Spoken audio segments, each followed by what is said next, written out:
Aš jau namie. Kuku. Kur buvai, mieloji? Aš pavargusi. Margaret, kur tavo sesuo?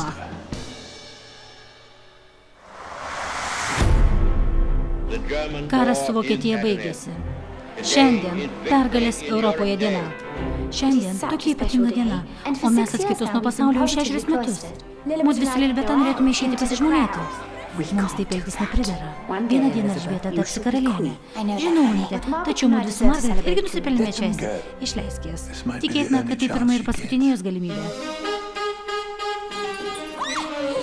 Eisim užsimaskavusios. Ar tiara jūsų neišduos, panelė?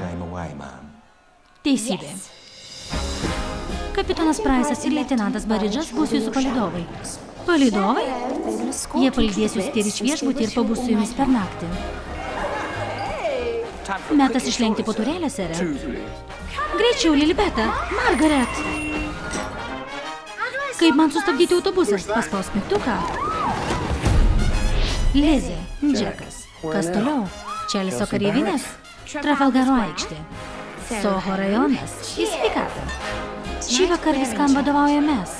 Galėtume nueiti į šokius? Sveiki. Mama baisiai pasius. Kur jos? Turėsim išsiųsti paieškos būrį.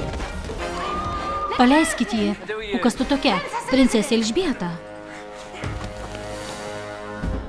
Princesė. Visą naktį man melavai. Šiąnakt niekam nerūpėjo, kas aš tokia. Jei ne tu. Niekad nebūčiau patyrusi, ką reiškia būti paprasta mergina. Pačią nepaprasčiausią savo gyvenimo naktį. Lilibet pasirūpins saugių grįžimą. Labai tikiuosi. Maniau, kad princesės turi viską, apie ką tik gali pasvajoti. Kas jį tikroje aš nori ko kito.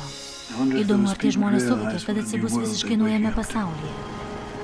Lilibet pasaulyje.